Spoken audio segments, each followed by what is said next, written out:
Practice Squad Pod, how are we doing today? It is Wednesday, April 17th, and I have a mock draft for you guys.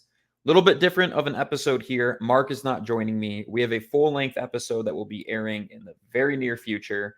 We will also probably be doing one more mock draft the night before the draft, just in case anything changes or any of our opinions change.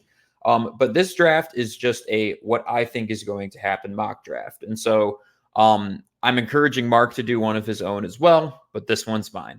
So starting things off, to no one's surprise, I do think that the Bears are going to select Caleb Williams, number 1 overall.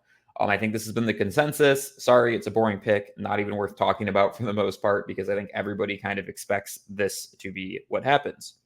Next thing that we have here is the Washington Commanders. There's obviously some debate around Drake May, Jaden Daniels, JJ McCarthy. They hosted all three of them, as well as Michael Penix, on a top 30 visit at the same time, which is pretty unique. But I do think the person that they select number 2 overall is Jaden Daniels. Reason being, Cliff Kingsbury, he just likes that profile of quarterback. That's the profile of quarterback he's had success with. That's who I expect them to select over a Drake May.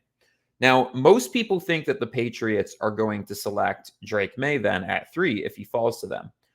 I think this is actually where the Minnesota Vikings are going to trade up. Here's my logic to this. 1, I don't think the Patriots think that they should draft their franchise QB if they aren't super confident, 1, that it is going to be their franchise QB, and 2, they're missing wide receivers, they're missing offensive linemen. You're making an investment in a franchise QB at number 3 with nobody around him to pass to and really nobody around him to protect him properly. So for this reason, I actually think this is a better trade candidate than the Chargers for the Vikings. And I think the Chargers are eager to trade down, but I just think that the Vikings are going to trade up and go get Drake May rather than JJ McCarthy. So Minnesota to the Pats. Minnesota is going to give both their first round picks and, probably some extra stuff along with it, right? They might do like a pick swap of some sort. I'm just going to give them all 2025 to make sure this trade goes through. Cool. Trade is accepted. Minnesota trades up and they select Drake May. I think not that the JJ McCarthy favoritism in Minneapolis is smoke and mirrors. I think that they are also high on JJ McCarthy. I just think Drake May is the safer prospect, and you don't have time to waste when you have a guy like Justin Jefferson and also TJ Hawkinson, Jordan Addison on your team. I just think this is a guy that they are going to favor over JJ McCarthy. If they plan on trading a bunch of draft capital to go grab a guy anyways, why not go for the guy that you have a higher grade on, right? Quarterbacks are tough and risky to grade in the first place. You might as well go with the one that you feel better about. That leaves Arizona Cardinals here. I think they're just going to stick and pick, grab Marvin Harrison. Now we have the Chargers. The Chargers, like I said, we're probably hoping that the Vikings would give them a call to trade up. But there's somebody else on the line that I think could also potentially be trading up for a quarterback, and that is the pick directly beneath them, the New York Giants. I think they have the most draft capital to trade to potentially move up for that pick and also help load up the Chargers, who are very draft capital needy at this point because they have a lot of holes that they're trying to fill. And so we are going to take the Giants, wherever they are on this board here. There they are, proposing a trade to the Chargers. Let's do 6, 47, I don't know, like a second. Hopefully that's enough to go through. Should I just spam this too, just to make sure it goes through, not waste anyone's time? Sure enough, there you go.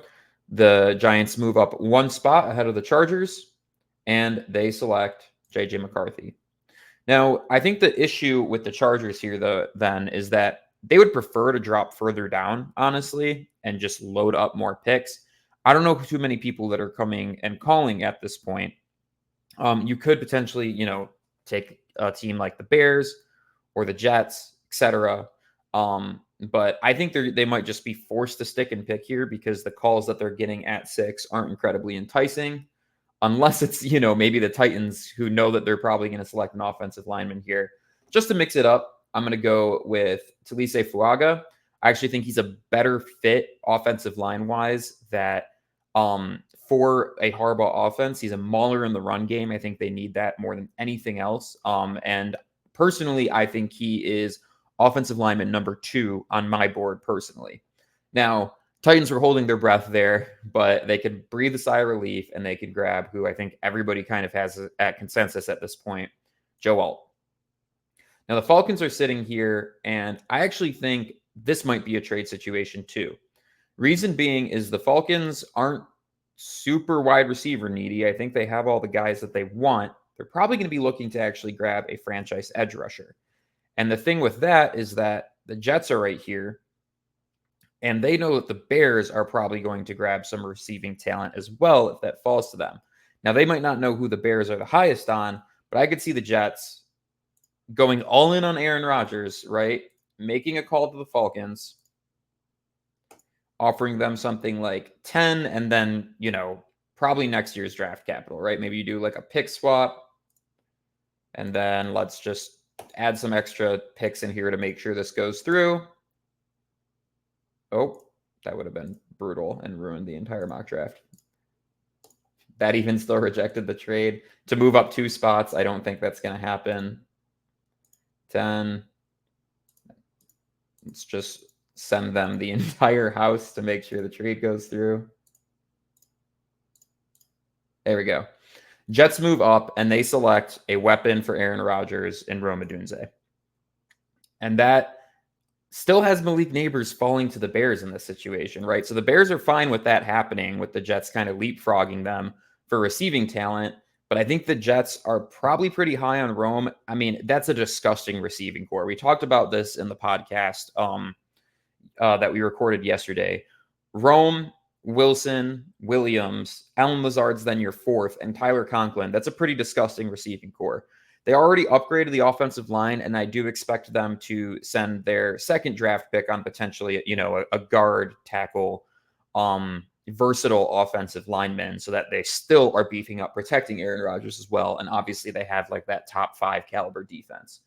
Falcons got a bunch of draft capital out of the situation. Obviously what I did there isn't what's actually going to happen, but they'll obviously gain some additional draft capital. And this is where I think they will go Jared Verse as an edge rusher. I think Dallas Turner might be the safer pick. I'm higher on Verse than Turner personally. Now you get to the Patriots, who I actually think are going to take Olu Fashanu here. I think it's a great fit, pass protection. Like I said, you're rebuilding a team from scratch. I don't know how good of an idea it is to take a flyer on your franchise QB when you have so many other problem areas you need to address. Start by taking a really solid prospect in the trenches. Broncos here at 12. I think they're going to try to trade back. The problem is who would be trading up, right? They're the most quarterback needy team. I mean, unless somebody's incredibly high on a guy like Brock Bowers and are willing to trade up to go get that for a pretty good haul of picks, then I think they're probably going to have to be, in a situation where they're sticking and picking. And I do think that prospect is Brock Bowers. Yes, still drafting a tight end at 12 is high. He's a generational talent. They need receiver help. He's an absolute stud. I could see this happening and then them addressing the quarterback issue later in the draft. Because while I like Penix, I like Nix, I don't think they're top 15 quarterbacks are going to get selected, even for a quarterback needy team. And so I kind of showed my hand on the Raiders here. I don't think that they're going to go quarterback either at 13. I think they're going to pick arguably the best cornerback in the draft, Terrion Arnold. Saints, it's been the same pick for me personally the entire draft. Troy Fautanu. Why? They are incredibly offensive line needy, and Fautanu can play both tackle and guard. So, they're really thin. They don't have a lot of depth. They don't know what's going to happen with Ramczyk. Penning didn't work out the way that they wanted to. They're going to need to beef up that offensive line. If they want any hope of having success, I think you grab Troy Fautanu. Solid prospect that, again, can play basically anywhere on the offensive line. I think they're going to really benefit from having that versatility. Now, Colts. I think they're going to go with arguably the other best cornerback in the draft. I think people in general are higher on Arnold, but I think you can make a good argument that Mitchell is CB1 in the draft. They're going to go with Quinion Mitchell. And then the Seahawks, you go a lot of different ways on this, but I do think they need edge talent. Dallas Turner's falling in the draft. I feel like he's a safe pick. I think preferably the Seahawks address either interior offensive line or interior defensive line instead of the edge, but I think they need edge help as well. Why not make that happen here with Dallas Turner? Great prospect. The Jags at 17. I think more than anything, and I made this argument on the episode that will be airing in the coming days here. More than anything, I think they need to help Trevor Lawrence out. They didn't do a ton for the receiving core, and in general, I think with him going into his fourth year, contract situations, kind of underperformed, underachieved expectations. Why not see what you truly have in him by trying to give him a weapon? I also, think offensive line is another potential option here, or cornerback is another option, but Quinion Mitchell's gone. So why not go Brian Thomas Jr., right? Widely argued as wide receiver 4 in this draft, really talented, height, speed, hands. He's got it all. I think he'd be a great fit with the Jaguars. Now, this puts the Bengals in a weird situation, and this is where I think something interesting could happen where you get back-to-back interior defensive linemen taken. So it's kind of pick your flavor at this point. I think Bengals, Johnny Newton, that's potentially a great fit. So you grab him. Now, the Rams, similar situation, right? Are you trying to beef up your edge, or are you trying to find a guy to, fill the shoes of Aaron Donald? I do think McVay, even though it's his first, first round pick that he's had since he became a coach of the Rams, their offense is fine. I don't think they have a huge, number of problem areas, needs there. And so take a look at the defense. I really think the two that I'd be between here are Leatu Latu or Byron Murphy. So you have some questions on either of those guys. I think probably Leatu Latu. Keep him in California. And also, he's just a fun player to watch. Super exciting, great pass rusher. Aaron Donald, right? I mean, he was the best interior pass rusher, but the thing that you're going to be missing the most is the pass rush. So why don't you try to replace that with a true technician in Leatu Latu? You get to the Steelers, there's a couple different needs that they need to address. Obviously, interior offensive line's a big one. Defensive line's a big one. They could also take some cornerbacks, though. And so I don't know. I kind of go a lot of different ways on this, but I think overall, I think J.C. Latham might be the best fit. They know what they're getting out of him. Alabama guy, beef up the offensive line. I think that's a good move for them. They need offensive line help, probably the most out of everything else in this draft class. Why not go with a great prospect in J.C. Latham? Dolphins. To me, this one's easy. They're either going interior defensive line or interior offensive line. And Jackson Powers-Johnson is one of the best interior offensive line prospects that we've seen in the last few years. He's an absolute rock in the middle of your offensive line. You're protecting Tua. You're helping maybe get a little bit better of a run game going. I just think this makes a lot of sense. I know maybe he's a little bit far down from consensus, but I just think he's a generational prospect at his respective position. They obviously lost a longtime center this past offseason. So that just makes sense to me, Jackson Powers-Johnson. Eagles can go quite a few different ways, but I actually think they are going to front run a team like the Packers, who might be high on him or have a good grade on him, and grab Cooper DeJean. Listed as a safety here. You can play him at corner or safety. And I think the thing is that this is a great environment for him to develop. He's got, Slay, Blankenship, CJ Gardner-Johnson, a lot of studs all across that secondary. Why not continue to beef it up with an underrated talent in Cooper DeJean? Patriots have their second pick. I think most likely what they're going to look towards is a stud wide receiver. When was the last time the Patriots had a stud wide receiver? Like a true wide receiver one, more athletic than you, better hands than you, faster than you, insert positive athletic attribute here. And this might be early for a lot of people. I don't know, but I like A.D. Mitchell, man. I saw today he's like a 99.98 on the relative athletic score. He's one of the most athletic receivers we've ever seen come through the draft. I just think, yes, there might be a few attitude concerns, but I think he's too much of a talent to potentially pass up on. Then you get to the Dallas Cowboys. Now, Dallas Cowboys just lost their franchise tackle. And I think why not try to replace it with maybe the biggest, I'm not even going to say he's raw. He's just underdeveloped because of the amount of reps that he got at the college level. It's Amarius Mims. Mims is the prototypical body shape that you would want out of a starting tackle in the NFL. And when he has seen playing time, which again, limited sample size due to injury, He is one of the best tackles in this draft class. Cowboys are really good at developing their offensive line talent. So it kind of seems like the perfect fit to me where it's like, hey, this guy might need additional development, but all of the attributes are there and all of the technical abilities really there. It's just he has an injury history. I think the Cowboys would be a perfect spot for Mims to land, and I think they obviously replace a position of need. Green Bay is interesting, but I think most likely they need to put somebody on the opposite of Jair Alexander. And so I think they go Nate Wiggins here. Now, Wiggins' biggest knock is that he's not the best run defender, but he is a shutdown corner as far as playing man goes. And you're in a division with Justin Jefferson. The Bears have a pretty nasty receiving core, and the Lions have a pretty nasty receiving core. So you need somebody to be able to control all of that receiving talent within your division. I think Nate Wiggins is a good fit there. Tampa Bay, they can go a couple different directions. They need edge and they need corner, I think, are the two areas they're going to look. Is it a reach to grab Kool-Aid McKinstry here? Maybe a Chop Robinson? Byron Murphy's falling. Man, I don't know. But I think overall, I think they're going to probably try to replace the loss of Davis to the Lions and grab Kool-Aid McKinstry. The Lions might be upset about that, but I actually have slightly different plans for them than, maybe a lot of mock drafts you're seeing do. So to be determined in just a couple picks. Cardinals. Look, you fortified your wide receiver, generational wide receiver talent. I think you feel pretty good about what your offensive line looks like. The next place that you're going to look is your defensive line. That needs some beefing up.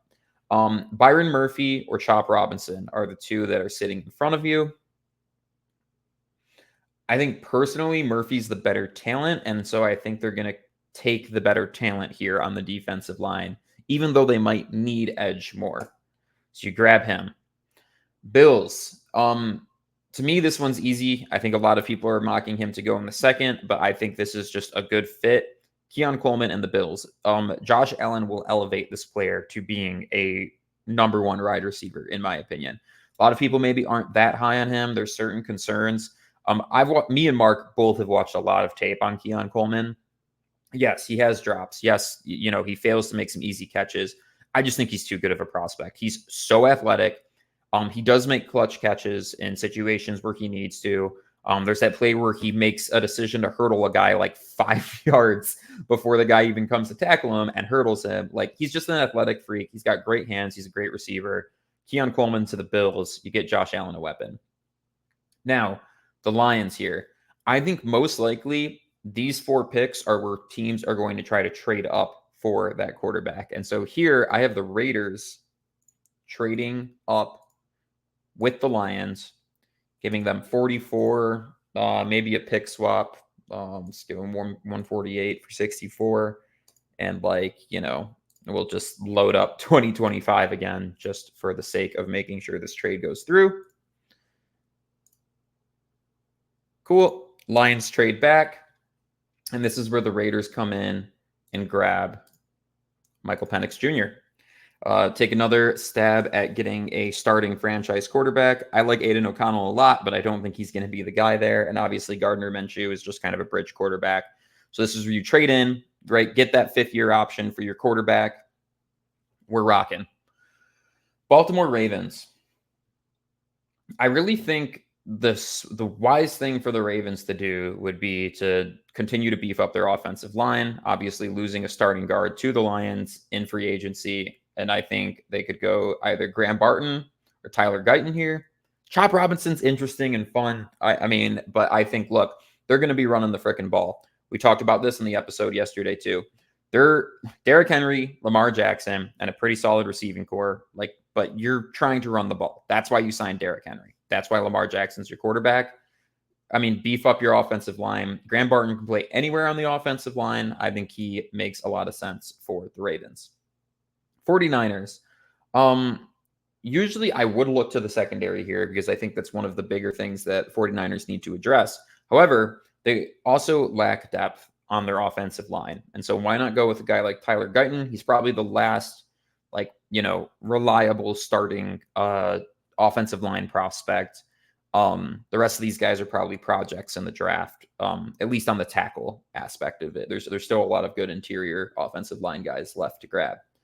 And then Kansas City, why not grab the next Tyreek Hill from a speed perspective? And by the way, Xavier Worthy is a lot more than just a speedster. He is a great receiver, runs solid routes, has good hands. Like, this isn't just, oh, he ran the fastest 40, so we're going to grab him. He was just validating what you've already seen with your own eyes on field, grabbing Xavier Worthy. Now, we're a Detroit-based podcast, and so I do feel a little bit bummed for everybody that the Lions traded out of the first round. Here are some prospects that I think they're going to be looking to grab in the second. And then I'm also going to talk about the Panthers and the Texans as well, just because of the fact that neither of those teams had first-round picks. Panthers here, we can just do a bonus pick since they're right here. I think most likely they're going to go with Ladd McConkey because he has the ability to get open, and I think they just need a guy that can get open in their receiving core. I think that's their biggest need. Texans, I think you would expect them to continue to load up on defense. Look at linebacker, look at cornerback are the two. Mark and I really like Mike Saintsdrill from Michigan going to the Texans. I think the scheme fit there is amazing. So potentially look at that. And for the Lions, look, I'm looking at Dan Campbell guys. Dan Campbell guys, to me, out of like second rounders in this class, Darius Robinson's a big one. Zach Frazier's a big one. And Xavier Legette is a big one. I think those are three guys that you could potentially see. Max Melton's another big one, cornerback out of Rutgers. Think, okay, with two second-round picks, I mean, you might even get into a situation, depending on who trades up, where you end up with 3 second-round picks or maybe 2 seconds, 2/3. I don't know. Those 4 guys are the guys that I'm looking at. Once again, it's Darius Robinson, it's Zach Frazier, it's Max Melton, it's Xavier Legette. The edge rusher out of Western too, I've been hearing some comps too. I know they met with him, Marshawn Keeneland. But I mean, this is a guy, honestly, like I've seen some people mocking him to go to the Lions in the first or second round. He's a guy you can get at the end of the second into the third round, right? He's kind of a project, but he has some crazy attributes, and he could be a Dan Campbell guy as well. So those are, just kind of the pool of guys that I could potentially see the Lions taking. Thanks a lot for checking out this mock draft. Like I said, I will be doing one more in case any opinions have changed or there has been any trades or any interesting news the night before the draft. And then again, this is Practice Squad Pods Super Bowl. We are going to be loading up on the draft content starting now all the way for the next, 2 weeks, basically. Draft content.